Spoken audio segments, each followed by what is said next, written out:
Right, hey guys, how are we doing? Oh my god, I'm so red. I just got in from doing a 10k run and then straight out of the shower to record this. But anyway, reacting to Totally Not Mark's reviews for Jujutsu Kaisen has just made me want to just check out more Jujutsu Kaisen stuff. So I went back into a folder that I had for December for videos I wanted to check out, and this was in it, and I was like, oh my god, why did I not check this out? So this is if Toji was in the Culling Games, and that's the next part of the story after what Mark's reviewed. Obviously, he's waiting until the anime comes out to then review it. So we're checking out the Culling Games, but what if Toji was there? And I think Toji would get pretty far, and I think the length of this video also kind of implies that, yeah, he probably would, because Toji was an absolute beast. Obviously, there are some opponents that will give him difficulty. Like, I can't remember names, but, you know, the lightning person and all, and anyway, let's get into this video. Toji versus the Culling Games. Alright, Ronan, why don't you get us started with Tokyo? Right, we got me and Broken Ronan recorded this in the middle of April. Tried to cut out most of the outdated stuff, but my bad if someone's still in it. Well, it's going to be pretty much outdated anyway, because I think it's like a year old now. Colony 1. Any character in Tokyo Colony 1, throwing them up against Toji. So, to start it real easy, I mean, I feel like we can put Toji up against Reggie. Out of all of the characters that are at least notable that we can put Toji up against, I feel like Reggie is the one that requires the least amount of interpretation or really really just scaling that is all that difficult. Reggie was fighting Megami, he lost. Toji was fighting Megami. Megami did not think there was any version of himself at the time that could win. Yeah, I definitely. feel like I agree with that. him, this is like there are very few, I think, requirements necessary to even get someone to understand that Toji absolutely obliterates Reggie. This guy, yeah. Reggie kind of just relies on a mix of close quarters combat and his receipt curse technique, neither of which being all that pressing against someone like Toji. I mean, we see Toji's so fast. Especially in the anime, Toji is even more overbearing. You know those big trucks that Reggie sent Megami's way, and that was like one of his big attacks on top of the house or whatever. Toji kicked one of those things casually at him in Shibuya in the anime adaptation.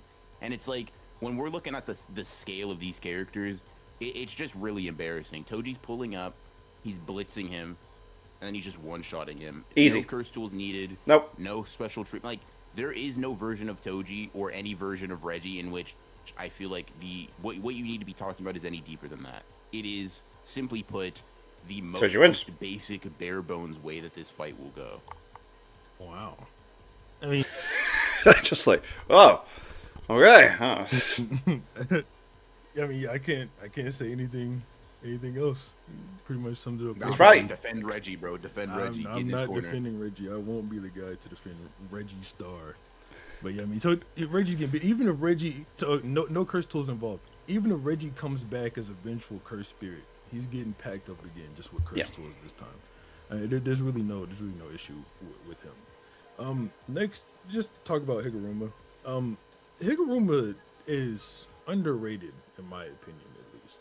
I mean, you know, 2 weeks became a grade 1 level sorcerer. He's got the standard domain with his technique, which is pretty much unseen in today's sorcerers aside from just Hikari. This is a domain where Tengen hypes up, like back in the hand era, sorcerers used to have domains like this where the domain just forces you to obey the rules of the domain instead of having some crazy lethal sure hit attack. And like I said, the only people to have a domain like this currently are like Mio, the Sumo wrestler, Hikari, and Higuruma himself. So he's got this great domain.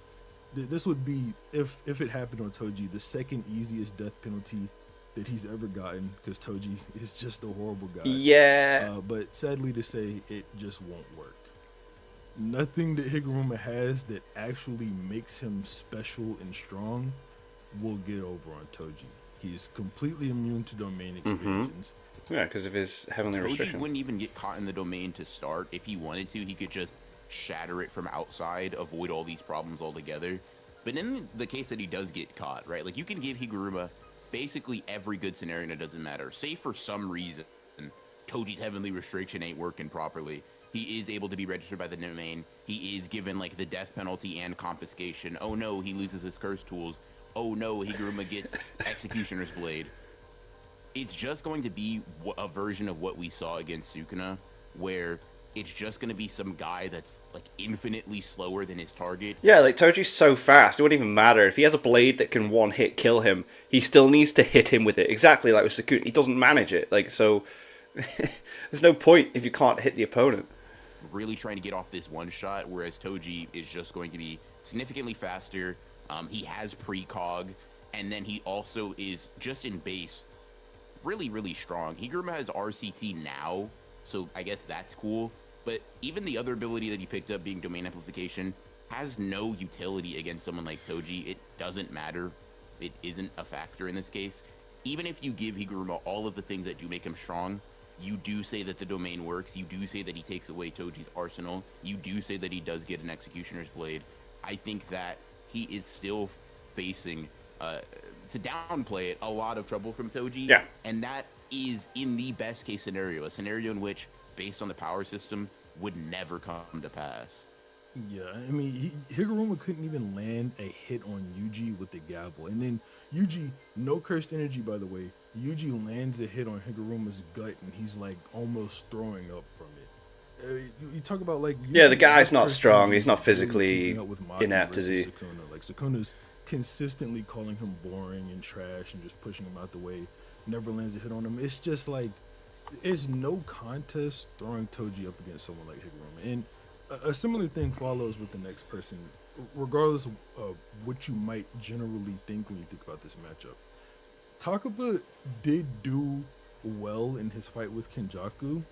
However, I think that at some point in the fight with Kenjaku sort of got lost in the sauce, if you will. He was figuring out Higuruma's technique, and then, I mean, he never opens his domain expansion, and he stops doing the ways around it that he had originally found. So not only can someone like Toji kind of see through curse techniques with his curse resistance, like how Maki did with Naoya in their first fight, if he does that with Takaba, he could just stab him with the inverted spear of heaven, and then Takaba's whole shtick is just disappears. Yeah. There's no way for him to revert that damage or make that not work because his curse technique is off. His curse technique is what makes him so powerful in the first place. And stat-wise, is Takaba even all that impressive? I don't think so. I think it's... No. Stat-wise, Takaba like ramps up his cursed energy in Tokyo Colony 1, drop kicks Hazanoki, and Hazanoki's chilling. Like, Hazanoki's fine. He's just... Okay, I'll put it like this, right? Reggie's fight with Megami goes on for about as long as Takaba's interaction with Hazanoki. And you can say that, oh, Takaba's just not the type of character to go for the kill. Sure, but he's the same Takaba that'll be fighting against Toji. And if you're telling me Hazanoki can fight against him for a decent amount of time before realizing, oh shit, the dude I was fighting for is gone. All right, whatever. I'm not even interested in this anymore. There's no way that Toji, one of the more shrewd characters in the entire series, won't have downloaded that technique. And let's say he can't download it, right? Let's say he doesn't understand it. Maybe Toji's just not into comedy. He doesn't understand. He's not comprehending. That's fine. He doesn't need to get it to know that Inverted Spear of Heaven is a great answer for it. And one thing that I think doesn't come up with Takaba... Yeah, Toji don't really mess about, does he? I mean, he killed a girl with a gun. And I personally believe makes people not necessarily overrate him, because his curse technique in question, as the narrator says, has the potential to allow him to affect even Gojo, right? And that's impressive, that's cool, that's whatever. But one thing that's sort of a weakness for Takaba is just a character that goes for an instantly lethal attack. I think in every instance we've seen Takaba start off a fight, say, for example, when Sukuna summons Nue and strikes down lightning on Maki and Takaba, the reason that Takaba survives is not because he's more durable or that he uses the comedian to avoid damage. He gets hit, and I think he loses like part of his limbs or whatever in the volume redraws. Yeah, he loses his limbs. Like, Nue's casual random electric attack just bullies and bodies him, right? The reason he survives is because it didn't hit him in a way that would instantly kill him. Versus Kenjaku, he uses a random assortment of curses, swarms them on Takaba, and Takaba like just splatters in blood. Once again, the reason he doesn't die is because the technique itself wasn't intended to instantly one-shot him. I mean, Kenjaku used, or at least the way I perceive it, uses a similar level of like force on Takaba in that instance as he did on Choso in the Tengen interaction. Like, this is the lowest of the low curses, just amplified by his cursed energy. It's very, very weak, and Choso had a more durable reaction to it off rip than Takuma did. I think if you say, okay, you know, fine, Toji's getting caught in the loop for some reason, he doesn't want to use Inverted Spear of Heaven or whatever. Cool. He just pulls out Soul Split. He's like, all right, let's stop fucking around. Yeah, let's stop messing about. Yeah. Blitzes, and then just cuts his head off with bypass durability. If you were to say Takuma is durable enough to survive it anyway, and then you just instantly disconnect the thing that allows him to use his curse technique from the rest of his body. I think in an instance where you are fast enough and strong enough to overwhelm Takuma very quickly beyond his curse technique activation speed, you very easily have an answer. And even if you don't agree with that interpretation, like we said, Toji is literally equipped with anti-curse technique knife. It doesn't really get simpler than that. Yeah, like if you can use it against Gojo, come on. When Kenjaku first notices Takuma, he's just like, oh yeah, this guy's nothing. Then he tosses those curses at him. And I get like, Takuma's curse technique is formidable. I think the only reason Kenjaku is not using his domain on Takuma, because domains just nullify curse techniques. It would take away whatever he's doing to avoid hits and whatever, right? I think the reason he's not using his domain on Takuma in order to just, you know, immediately dismiss this guy is because of the chance that Maki or Yuta could show up. People we know he's specifically looking out for, they could show up out of nowhere, like kind of like what happened, and then, you know, he's cooked. Like he already got cooked when Yuta showed up out of nowhere with his curse technique, and I imagine if that was just down, he would have got cooked even harder. So I mean, he would have been It's roasted. really no contest. Takuma, he's really strong when he has the comedian. If he doesn't have the comedian, like he won against Toji, he's not that formidable of a fighter. Yeah. But I mean, that's pretty much it for Tokyo Colony number 1. Everyone else in Tokyo Colony number 1. Insert high quality, highly edited transition to Tokyo Colony number 2. Margin. So Toji obviously would just pack them up as I well. love it. That's brilliant. What about Hazanoki and Remy? How do they fare? It's like, all right, bro, well, come on. We talked about the heavy hitters in this colony. I promise you, anybody else that you're bringing up, they're getting cooked too. Remy got tased. Like, come on. So, Tokyo Colony number 2. There is a strong guy in this area, but the first guy we're going to talk about is Charles, because Charles sucks. Yeah. The only reason I even want to talk about or bring up Charles is just because he fought against Hikari, and he happened to give Hikari a little bit of trouble until Hikari figured out, oh well, he can see where I'm coming from. Let me just move from where he can see. And that's the easiest counter to a technique. Toji would pick up on that so quick. Move out of his line of sight, because it's crazy. It was just like, oh, you see into the future, but you don't see into the future from like a third-person perspective. You see from your POV. So yeah, I just move behind you and attack. I'm gonna be real. Okay, obvious thing is obvious. Toji just bullies him and obliterates before he even gets a hit landed on him. Toji doesn't seem like the kind of guy that is willing to let technique show their full potential, because he just seems wary. I mean, even Geto, he looks at his like, oh god, you're fodder, right? He's like, I'm not sure I want however many cursed spirits you have coming out, even though realistically speaking, if Geto had a cursed spirit strong enough to beat Toji, he would have brought it out to fight Toji. Yeah. He's just being very cautious, and he doesn't want to do any extra work that he doesn't have to. So I don't think there's a scenario in which Charles is landing the initial blow required with G Ward's staff to even start up the technique. But how many times, like how many seconds into the future do you think Charles has to see before it starts to become even? Because I'm thinking like it's gotta be like 30 seconds to a minute. Yeah, because like Toji's so goddamn fast. Like you got to be able to keep up with it. Again, like this has happened before, isn't it? It's like you got people that can see into the future, and it's like cool. But even if you can see and perceive the movement coming, you know it's going to happen. If you're not quick enough to block it, if you're not quick enough to like, there's no need, there's no point. You're still not going to win. 30 to a minute. That's crazy. He's too fast. He needs an ad break. I agree with him. I don't know, because his it has to be a significant amount of time. Suck. His physical Yeah. feats are Because garbage. I didn't even mention, like, Hikari figures this way around Charles' curse technique easy. Like, Toji does the same thing, cuts him with a Soul Split Katana. That's, if Charles lands a hit on him.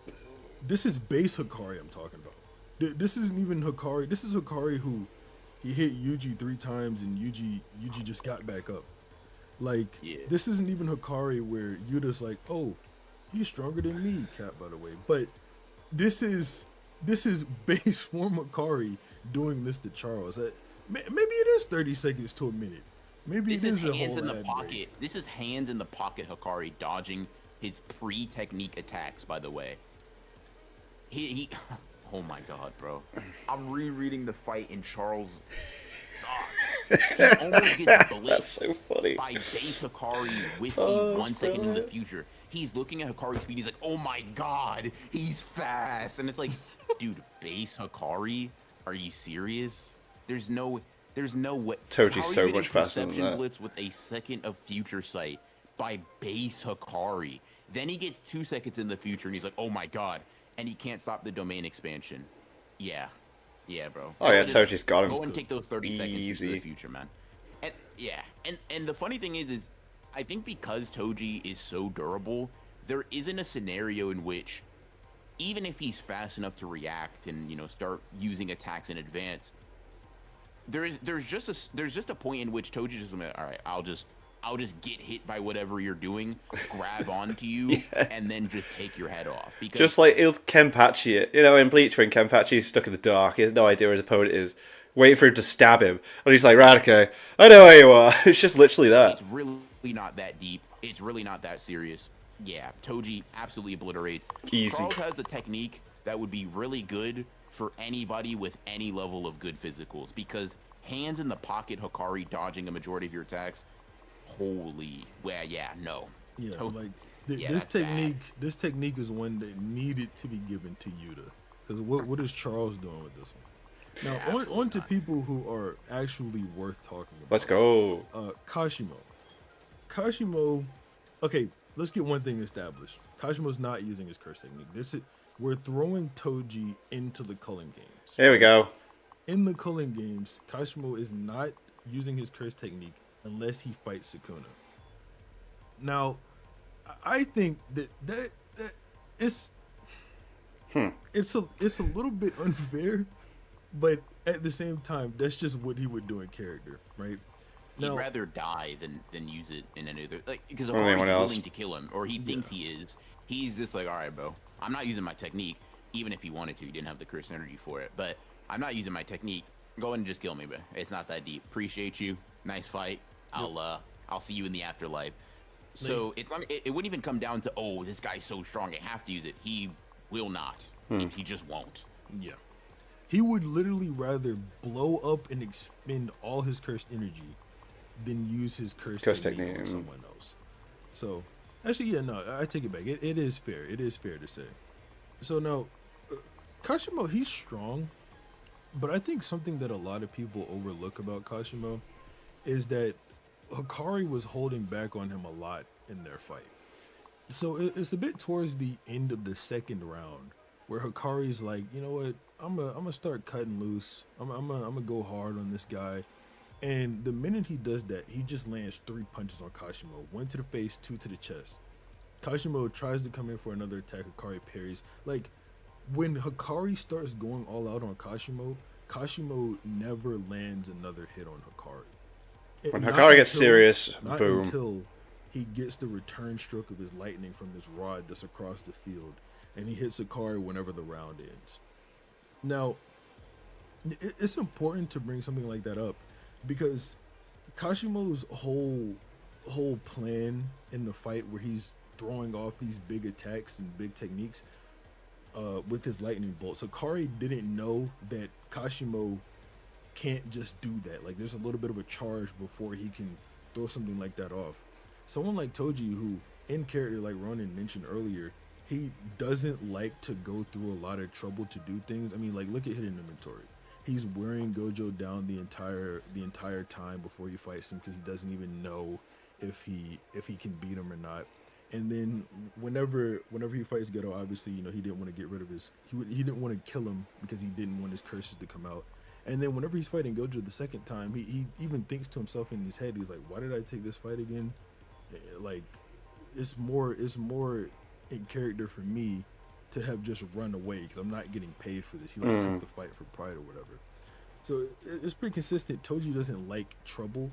So whenever Toji gets the idea that he can just take Kashimo out, that's more than likely what's going to happen. Now, if you want to talk about durability, how hard Kashimo hits versus how much Toji can take, Kashimo's lightning bolts and Nue's lightning bolts. So that's the comparison I'm going to make between 15 Finger Sukuna's Nue and Kashimo. I think 15 Finger Sukuna's Nue is much stronger than Kashimo. Well, yeah. I think because of the way larger lightning blast, it makes sense that Nue is much stronger, especially given the fact that it's Sukuna and it has no bearing on the nerfed output because it's Nue's attack and not Sukuna directly doing the attack, like how Megami was lowering the output of his slashes. I think since Maki's able to take that, Maki equal to Toji's going to be able to take any of Kashimo's lightning bolts that he throws at him. Fair. Yeah, I mean, it's also tough because even if you were to say the size scaling doesn't really matter, your next best argument would be to try to scale how strong the lightning bolts are shown to be relative to Toji and Maki's durability. In which case, I'm sorry for the 5 Hikari fans who've been upset here, but even Jackpot Hikari doesn't really have crazy durability feats. He kind of just takes some minor damage from Kashimo and his regular punches, and also just Kashimo grabbing doors and just swinging them and hitting him in the face. So the lightning bolts tearing through his body at every occurrence is not necessarily the greatest feat in the world. It's not to say that it's weak or anything. It's not to say that it wouldn't break through a lot of characters, but it is kind of hard to determine how strong that lightning bolt is, especially when the person we are comparing it to or looking at it to see how much damage it does, Toji in the anime takes, Megami Nua's lightning bolt or whatever. He's fine. He doesn't really seem to have issue with it. Oh, yeah. If you want to use anime scaling, he might actually just be able to react to it just based on how he turns his head and just looks at it or whatever. And in Maki's case, you see the massive Nue lightning bolt, and that's fine. That's whatever. That doesn't seem to bother him. The one argument I could see in Kashimo's favor, if you're trying to say that, is that Sukuna, even with how injured he was, deemed that last lightning bolt attack strong enough to transform for. Like, he was like, oh, I do not want to take this head on and without my new form. But even if you say that, yeah, that would have just like obliterated Sukuna if he took it head on. The problem is that Kashimo's already using Mythic Beast Amber at that point, and then that Kashimo is leagues above the one that fights in base and the one that would be fighting Toji and Maki.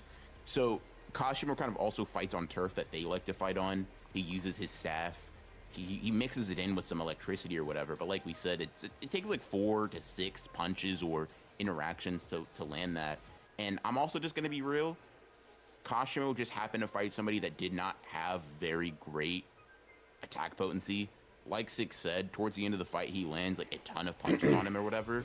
But Kashimo does not leave that fight with more damage than, I don't know, a bloody nose, blood coming from his mouth, and maybe some peeled skin from the heat of the water that he heated up by himself. Hikari, in terms of like actual damage, doesn't do that much. And if for some asinine reason you were going to say Hikari punches just as hard as Toji and Maki, which is ridiculous, by the way, but even if you were to say that, and you were to say that, oh, Kashimo could really just weather the storm, durability negating sword incoming, you know what I mean? It's just, I mean, if they're even relative, right? Even if you upscale Kashimo off of whatever feats that don't exist, you say that, oh, they're really close.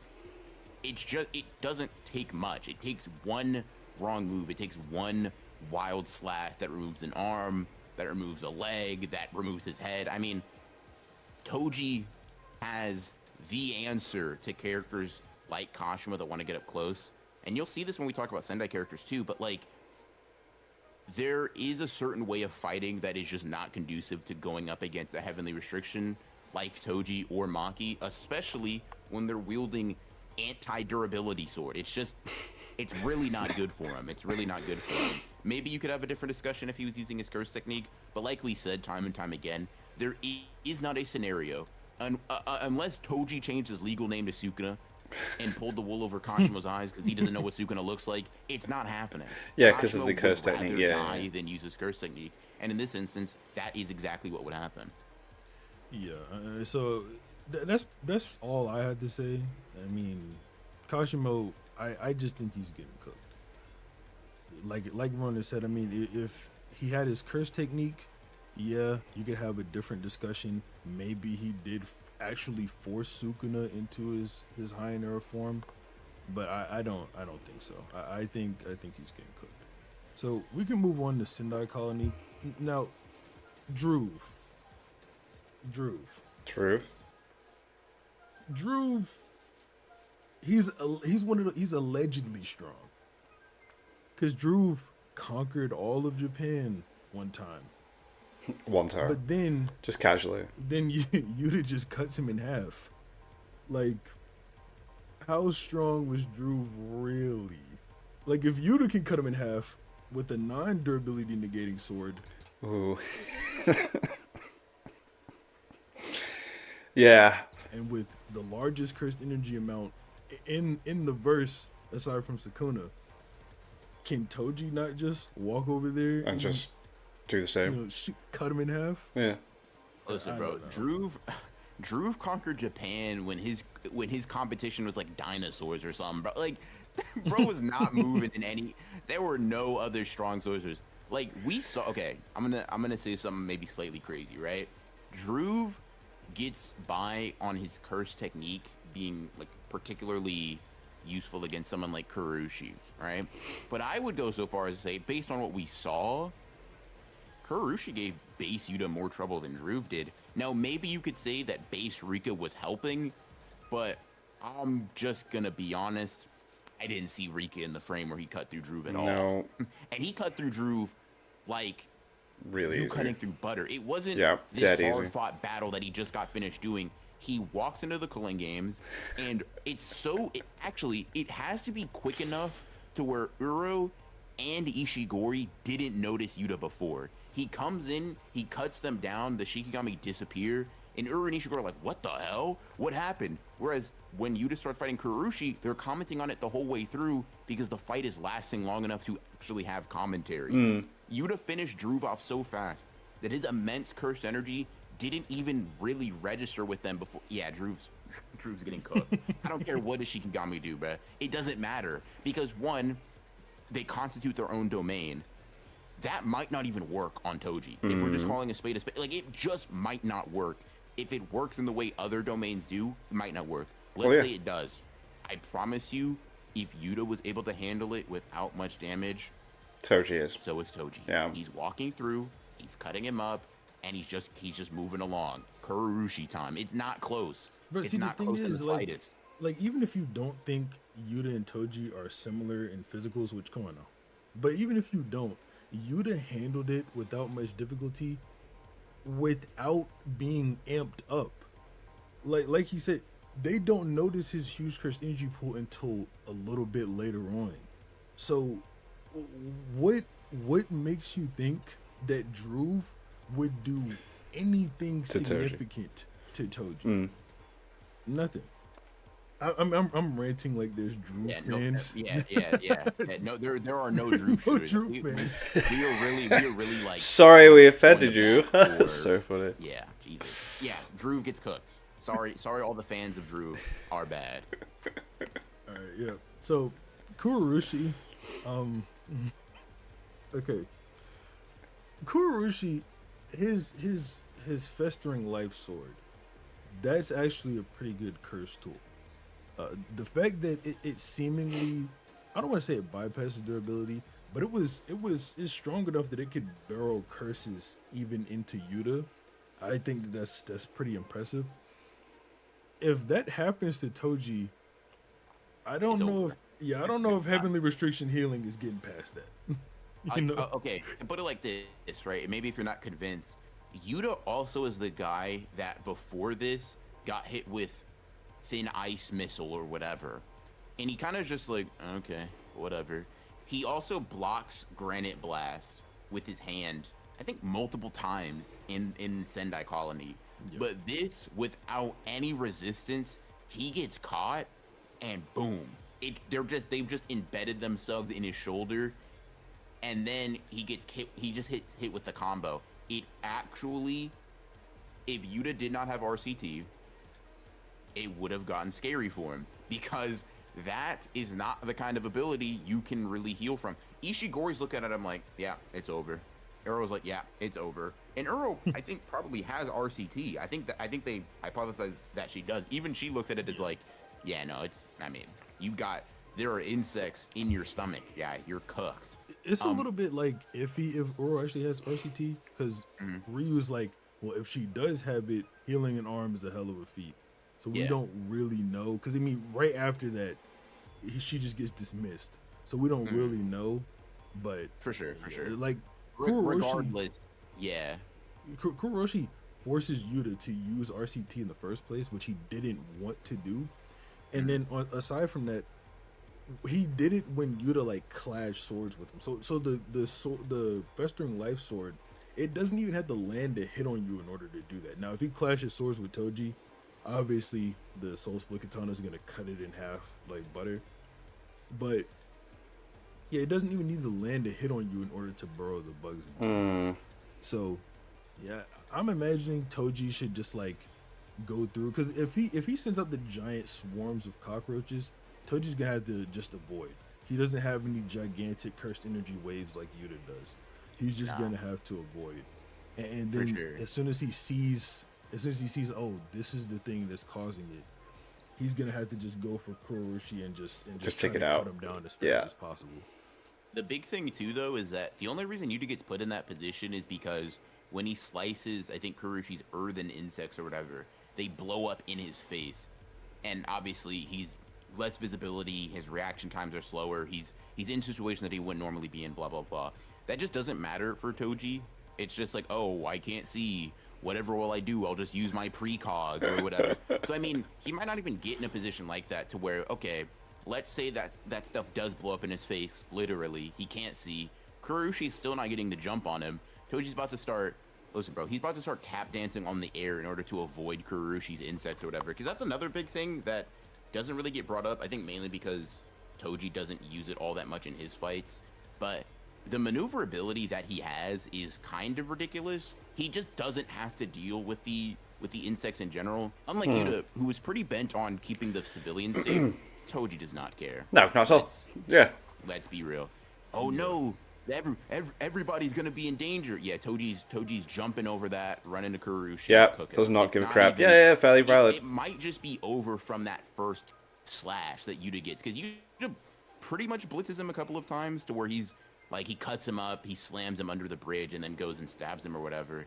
And in those instances, whereas Yuta is attacking with things that are healable, it might not be the case with Toji and Soul Split. And if it is, like I said, he's not.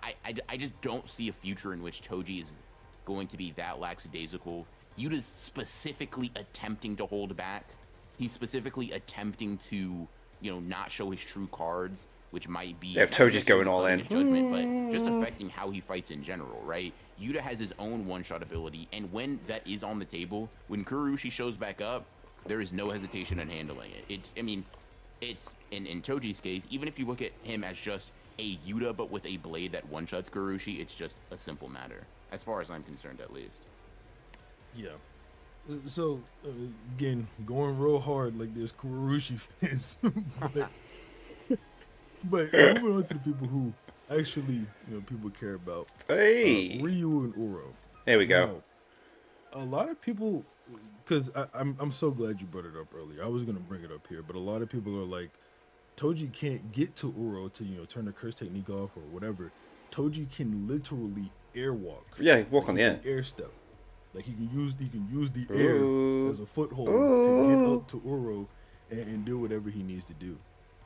Now, Uro is specifically strong, and she's specifically very durable, and a lot of people underrate her on it, and I really hate it. Uro got hit with curse speech, and then Yuta and Rika together barraged her with punches from both sides. and she took it. Keep in mind, we don't Yo, know if she has yeah. RCT. I don't think she does. She took that, and then immediately after, broke the curse tool that Yuta was using on her with an icebreaker. Uro is actually extremely durable. Very Now, durable. Damn, yeah. that's obviously because Toji's hits they're going to be very physically powerful just because nature of the heavenly restriction. That's gonna, I think anyway, put Toji in a position where the soul split katana is virtually necessary for dealing with Uro, especially if Ryu starts to jump in too, because Ryu is probably even more durable than Uro is. Like Ryu's got he's got this explosive cursed energy, the highest output ever.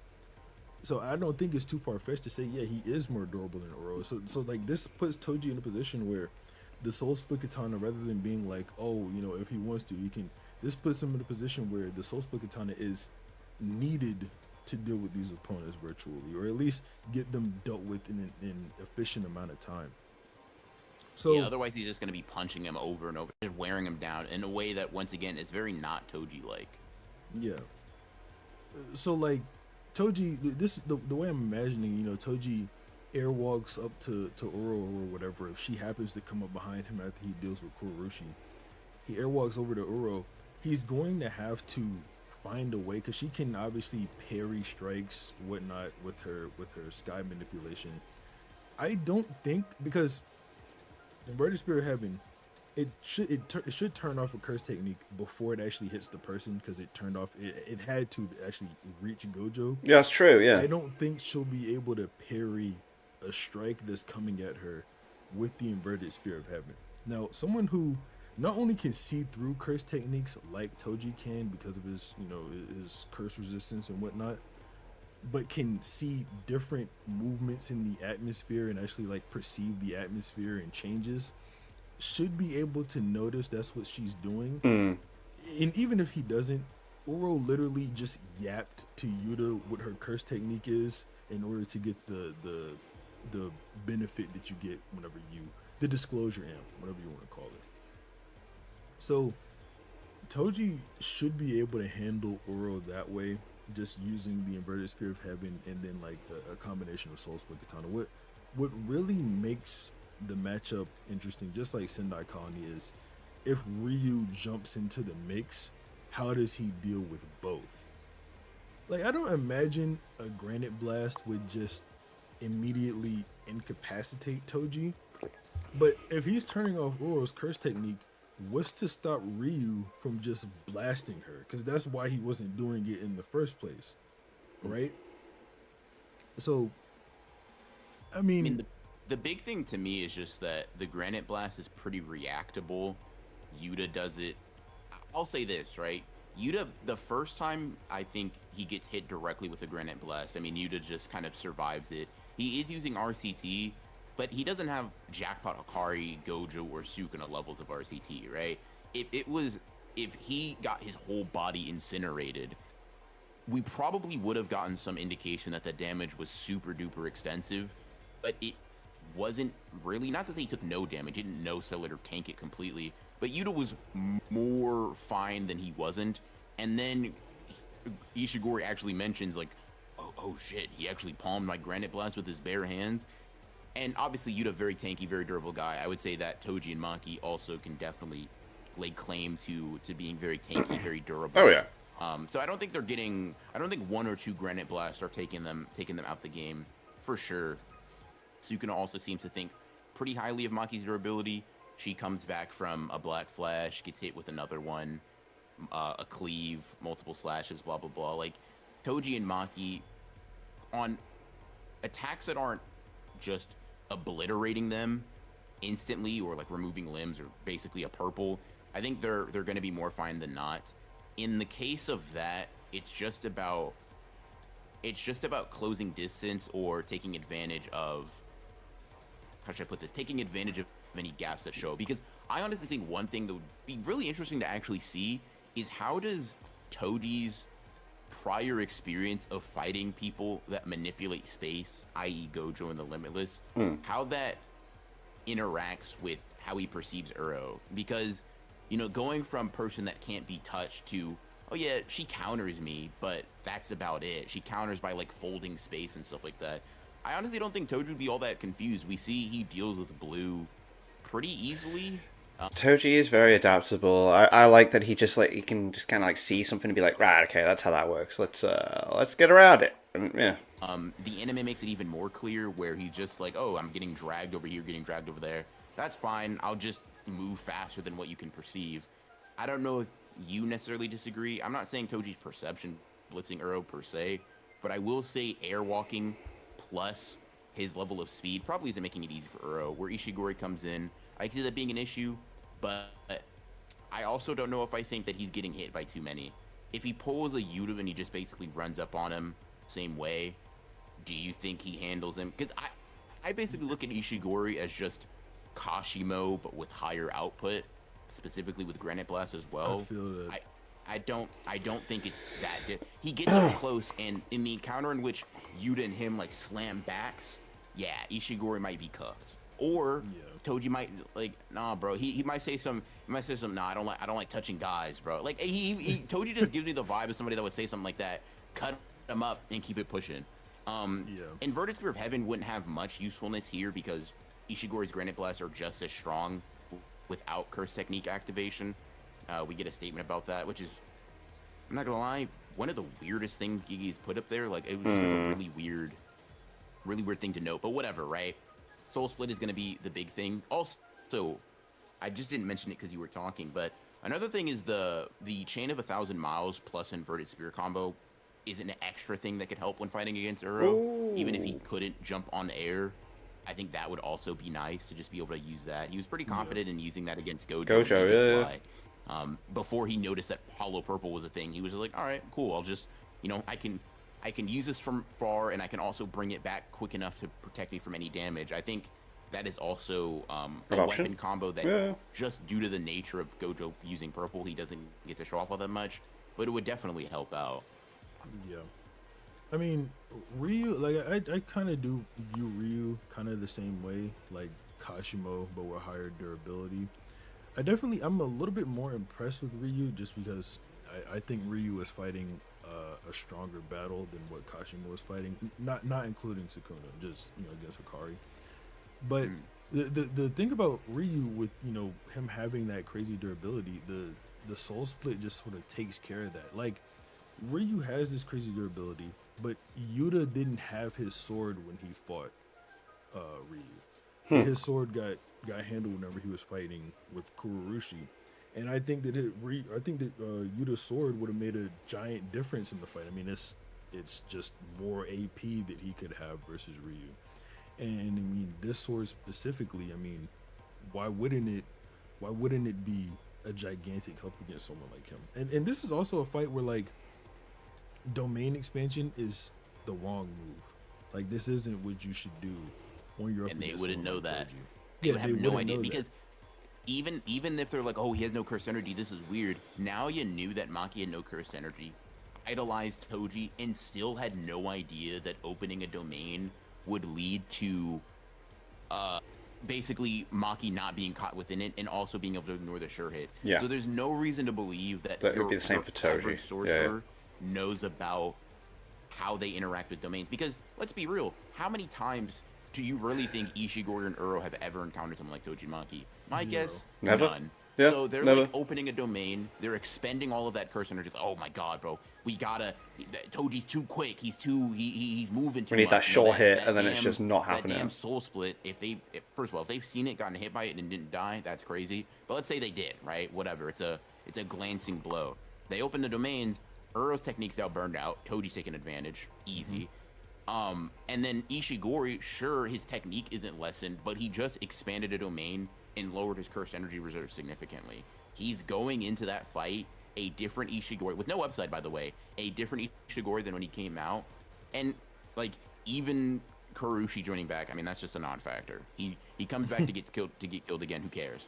I honestly think that once Toji realizes, I honestly think it would be something sort of akin to how Sukuna fought Ishigori, where Toji's gonna punch against him. He's like, all right, bro, we not doing this. I'm not hitting you 1,000 times for you to go down. He's pulling out Soul Split. and then he's hitting him with that blitz through, cutting his head off, cutting him in half. Whatever you think Toji would do in character, that's kind of how I perceive it, because I also don't view Toji as the type to deal with it. When Geto brought out his most durable curse, Toji instantly brought out Soul Split and then just cut through it and then puts it away because, hey, dealing with durable stuff, I don't care. Don't want to. I'm good. I'm good off that. And that just seems like very much in Toji's character. And then another thing about the domain is like Maki and Toji, since they don't get trapped immediately, they can like sort of load into domains. It's really weird, but versus Naoya, Maki's already stabbing Naoya while she's not all the way in the domain. Like her left leg hasn't completely loaded in yet. It looks really weird, but that's the case. So like they bring the domains out. That might be the wrong move on two fronts. Like not only can you not touch Toji with a domain, but now he's able to hit you and you don't know anything about it. There's no way for you to perceive it. And he's not even completely in your domain yet. One of the craziest things I think Toji would do as well is he would let them open the domain. He would let them fight in the domain. And he would just, whoever wins, he would just fight. That's actually some Toji shit. In my head. Like, again, doesn't need to bother with it all. Domain. Oh man, Uro and Ishigori are fighting. They're gonna be like, what the hell? But they're gonna have to fight each other. And they're not allies. Yeah, they're like, wait a minute, why is he not in here? That's so funny. It was like, wait a minute, that's not how this works. Okay, well, we'll fight anyway, and then just pick off who's left. Right, open that domain, fight it out. Say Ishigori wins, say Uro wins. Who cares, right? Whoever lost, all right, cool, you lost. Now he's just fighting a super weakened Ishigori or Uro, and we already basically expressed how we feel he fights them at full power, 1-on-1 and 2-on-1, and we basically give the Toji the advantage there.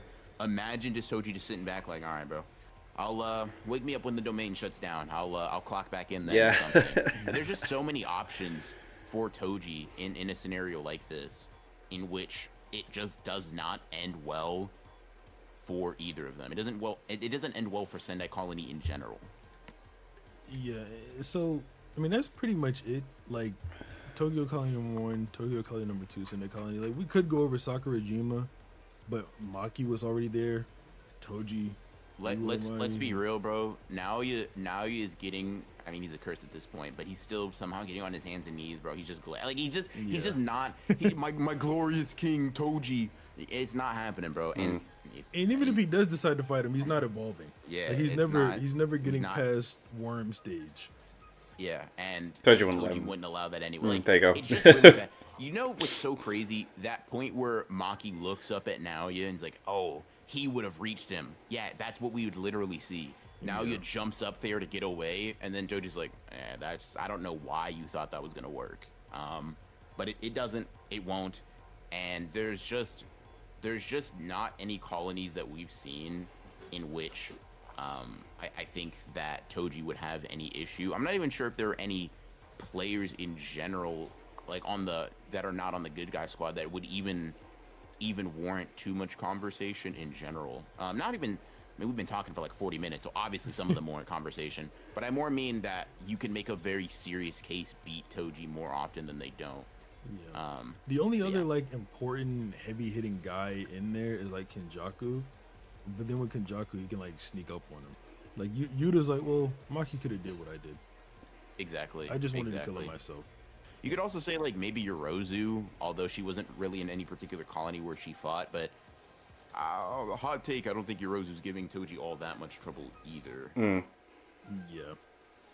Like Yorozu, she's strong, but Inverted Spirit of Heaven should get rid of like, her curse. Everything. Yeah.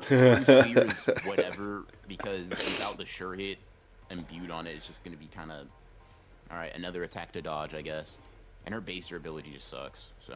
Yeah. So yeah, that's it. Toji gets pretty damn far. So what would happen if Toji were in the Culling Games? He would dominate. That is what would happen. Until he got to Shinjuku with Sukuna and Gojo, there he would die. Then, bro's getting flashbacks to his last life. He's like, you know what? You gotta know. He can't make the same mistake twice, bro. Because he's gonna see a 200% hollow purple and realize, wow, I'm not built for this. Yeah, bye. I'm gonna run this time. I'm gonna get it this time. But yeah, obviously, Go subscribe to Broken Ronin's channel. He makes a lot of good videos. Appreciate you having me on here, man. We definitely have some collabs on our channel talking about cross verse, JJK inverse, stuff like that. So yeah, definitely Yeah. check that out. Appreciate you having me on, man. I'm sure we'll get some more collabs on both of our channel coming soon too. So yeah, I figured as much. Like, yeah, he gets pretty much to the end, and then it's like, Gojo and Sukuna. I think I've reached my peak. I love that because I love that the next one is Mahito versus the Culling Games. I want to check that one out next because I'm loving like the Totally Not Mark reviews have just like maybe go, oh yeah, Jujutsu Kaisen, I miss it. So what have I got? Mahito versus the Culling Games, and then Six did a video called Kakashi would likely beat Gojo, so I want to check that out as well. Um, and yeah, oh, and then there's one from Seth, which is Jujutsu Kaisen versus Aizen. Yeah, that's yeah, so cool, awesome, loving this, and thank you very much for watching.